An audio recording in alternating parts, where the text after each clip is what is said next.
Oi gente, tudo bom? Então hoje eu venho pra vocês com mais uma Sexta Geek. Hoje eu tô filmando de novo meio freestyle aqui no escritório mesmo, porque eu fiquei com preguiça de gravar na sala e de armar a câmera e tudo mais. E geralmente a resposta pra Sexta Geek é boa, mesmo quando eu gravo aqui, é meio igual assim, porque eu acho que de tudo que eu faço aqui no canal é o que menos depende de valor de produção, entre aspas, é o que o conteúdo importa mais, sabe? São coisas nerds e tal, eu acho que faz sentido eu gravar aqui no escritório. O Planeta dos Macacos foi o livro escolhido para esse mês, do Pierre Boulet. Eu acho que é assim que fala. Ele foi publicado em 1963. Eu achei um livro bem interessante, mas foi um pouquinho truncado no começo, assim. Pra quem já viu o filme antigo, né, ele tem algumas diferenças, assim, importantes. Os dois contam a história de uma nave que tá indo para um planeta distante fazer uma exploração espacial, e a nave tem alguns humanos. E quando as pessoas descem nesse planeta, elas são surpreendidas por seres humanos também, mas que agem como animais, que não falam, que não parecem demonstrar emoções.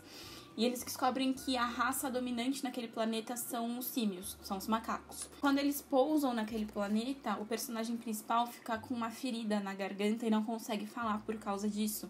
Então os macacos não conseguem perceber que ele é diferente, que ele é um ser ciente também. Eles ficam achando que ele é só mais um dos humanos que são bestas naquele planeta. E no caso do livro, os macacos têm uma linguagem própria. Então o humano até fala. Ele fala e os macacos não entendem, acham que são grunhidos e... enfim, não levam a sério. E aí leva um tempo pra ele conseguir se comunicar com os macacos, porque ele tem que ir aprendendo a língua dos macacos pra conseguir se comunicar com eles. No filme, acho que eles acharam que não ia pegar bem macacos conversando numa língua própria, os macacos falam inglês.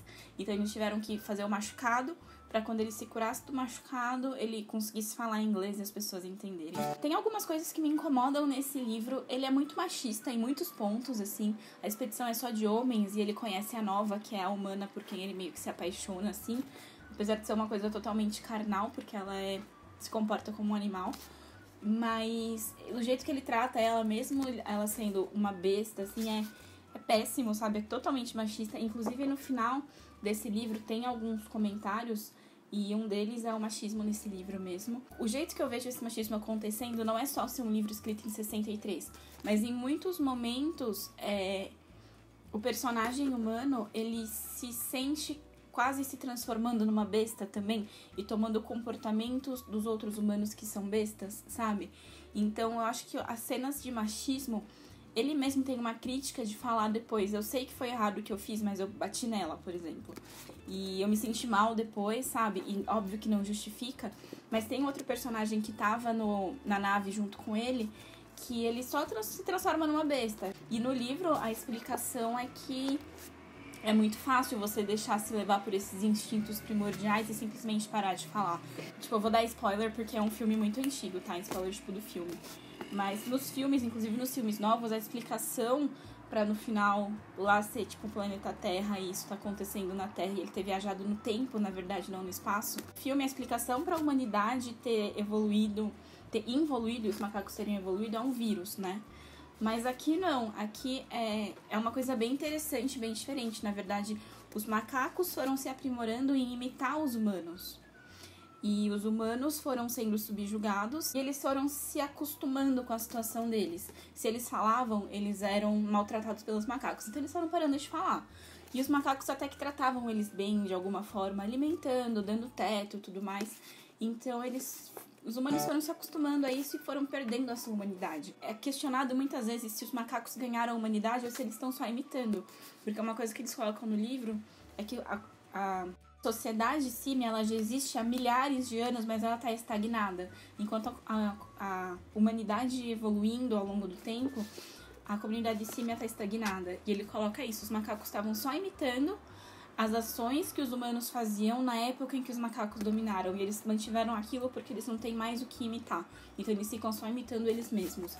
Então será que eles têm a alma que eles colocam dentro deles? É um pouco da discussão que se tem com inteligência artificial hoje em dia, mas ele colocou com macaco, sabe? Então eu gostei bastante desse livro, apesar dessas partes truncadas, principalmente por causa das cenas de machismo que me incomodaram muito no começo. Quando eu entendi o questionamento que ele estava querendo levantar, eu aceitei um pouco mais, sabe? E gostei bastante.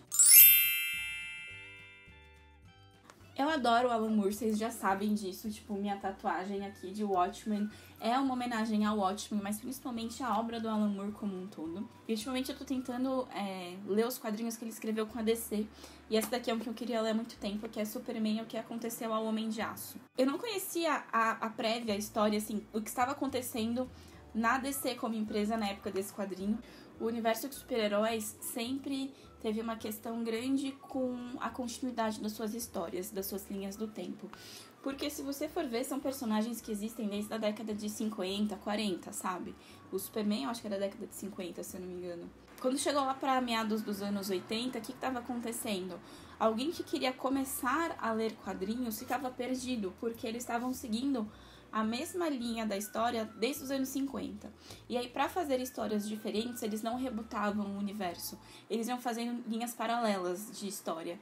Então, eram universos paralelos. Então, tinha a Terra, que era um número tal, a Terra, que era um número tal, a Terra, que era outro número. E cada uma delas era uma história paralela. Tipo, chegou uma hora que tava meio inconcebível você começar a ler quadrinhos se você não tivesse lido antes. Então, aconteceu um evento no universo DC para meados dos anos 80, que era a Guerra das Infinitas Terras. E depois desse evento, todo o universo da DC foi rebutado. Então, tudo ia começar de novo do zero. Todo o mundo antes ia acabar e ia tudo começar de novo. E aí, as histórias de cada super-herói foi sendo mais ou menos fechada ali para começar de novo. Então, o editor daquela época, ele viu aqui uma chance de fechar a história do Super-Homem. Tipo, terminar a história do Super-Homem de algum jeito, que poderia ser um jeito definitivo para essa linha do tempo, e depois a história ia começar de novo com o Super-Homem X, mas esse Super-Homem teria acabado assim, sabe? E aí ele chamou o maravilhoso Alan Moore para escrever esse roteiro, e, cara, foi maravilhoso. Eles colocam meio que como um possível fim do Super-Homem, vai? Eu vou ler pra vocês o começo, essa abertura que o Alan Moore escreveu pra história, que eu achei que descreve muito bem a ideia dessa história. Essa é uma história imaginária, que pode nunca ocorrer, ou quem sabe um dia possa sim, sobre um homem perfeito vindo dos céus e que realizou apenas o bem. Ela conta a história de seu crepúsculo, quando as grandes batalhas já haviam chegado ao fim e os maiores milagres já haviam sido realizados.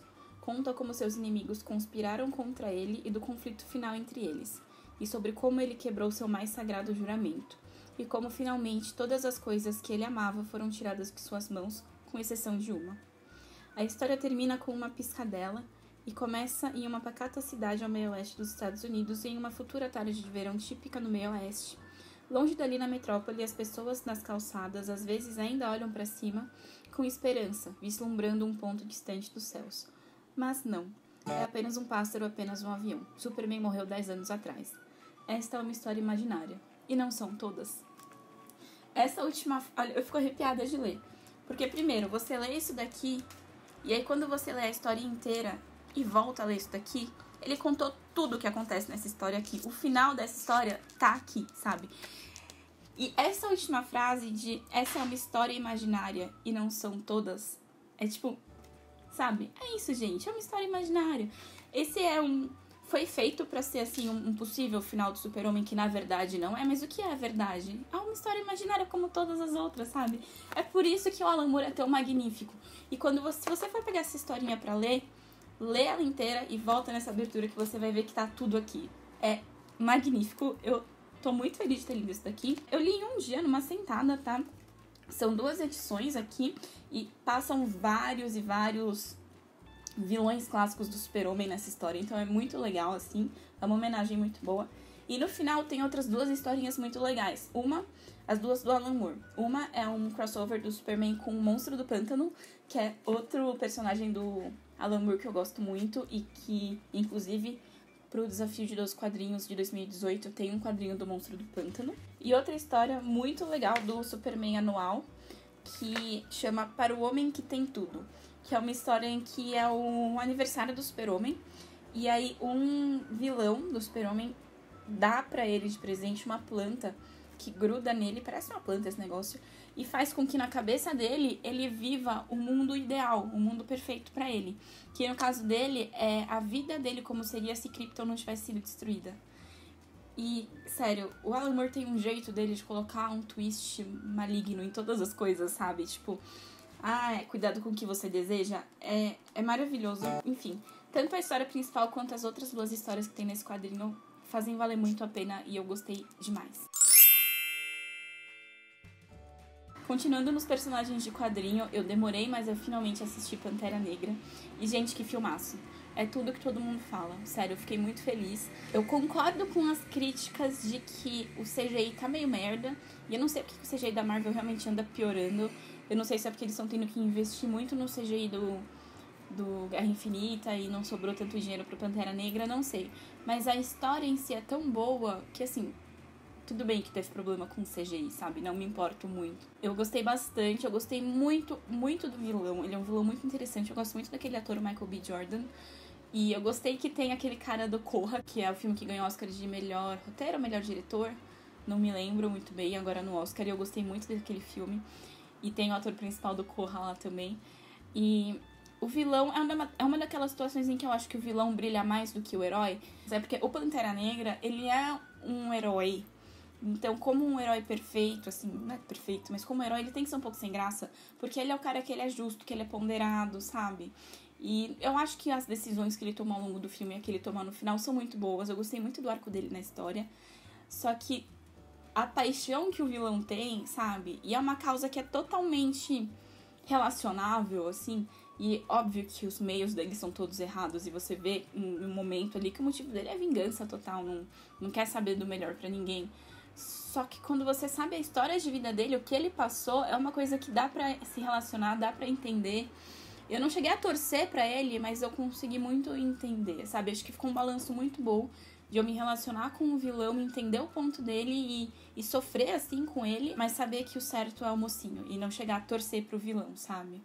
Gostei muito e eu tô muito empolgada pra Avengers Infinite War. E faltam 2 filmes da Marvel que eu não assisti ainda. Eu não assisti nem Homem-Aranha e nem Homem-Formiga. E vou assistir, quero assistir antes do Guerra Infinita. E eu tô muito empolgada pro Guerra Infinita. Aniquilação é um filme que apareceu meio por baixo ali na Netflix esse mês.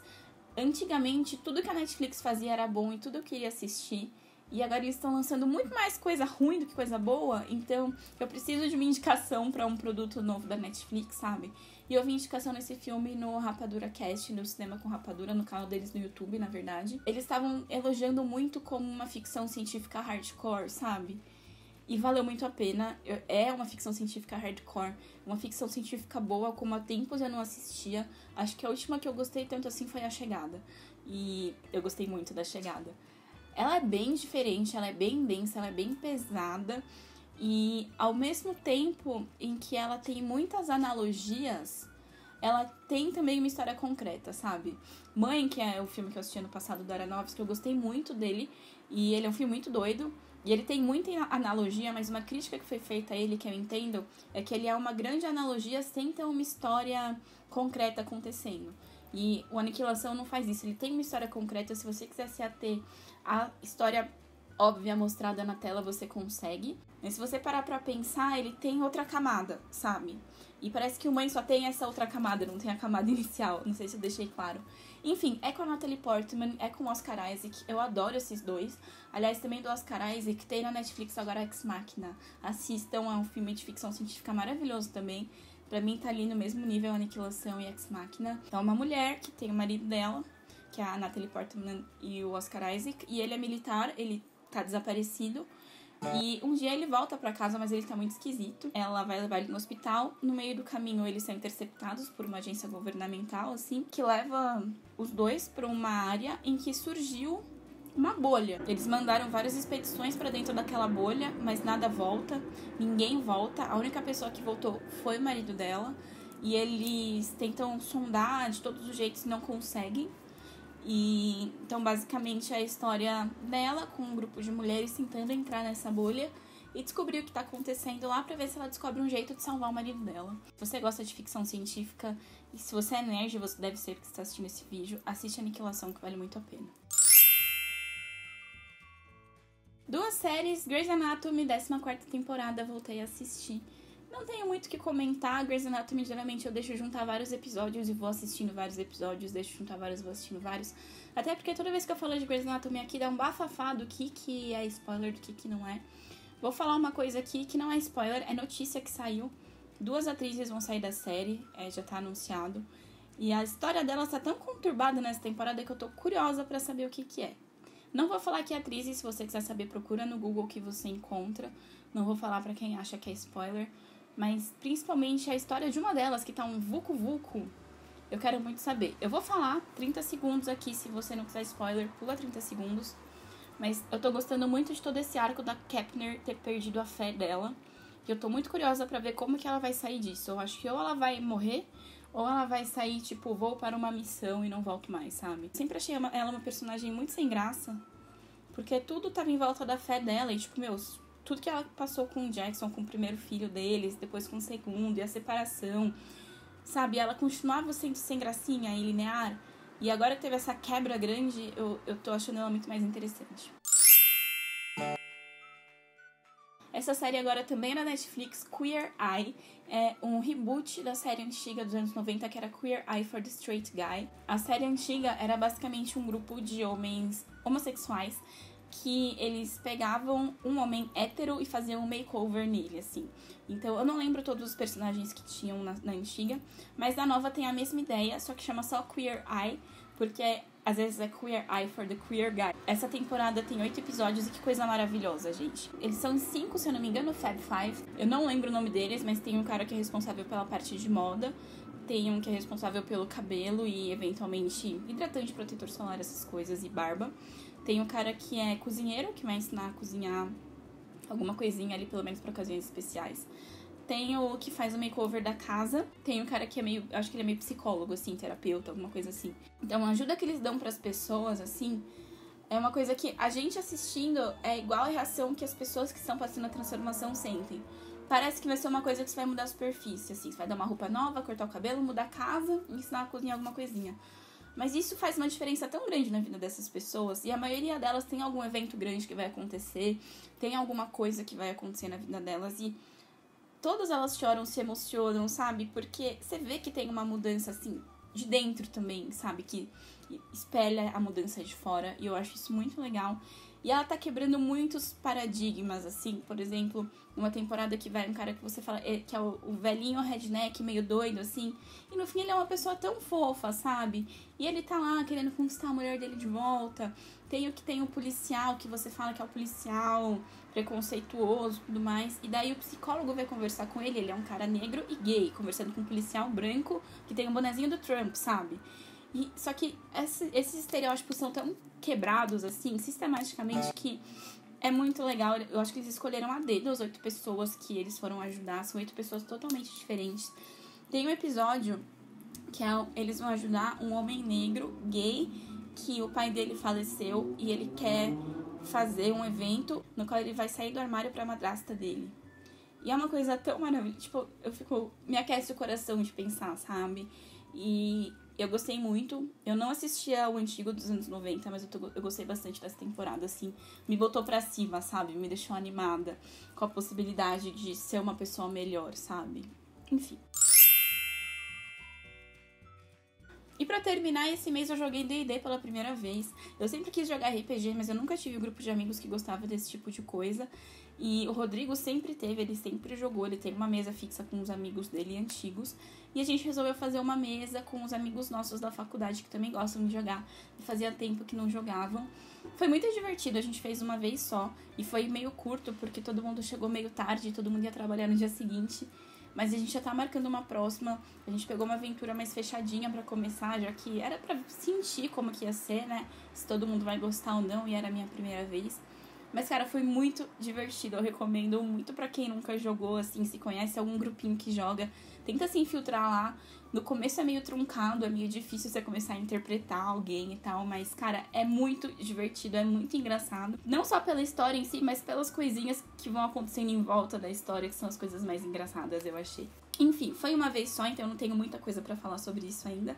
Mas nos próximos meses, se a gente continuar jogando, eu venho falar mais um pouquinho pra vocês. Então é isso, gente. Espero que vocês tenham gostado desse vídeo, dessa Sexta Geek meio improvisada aqui.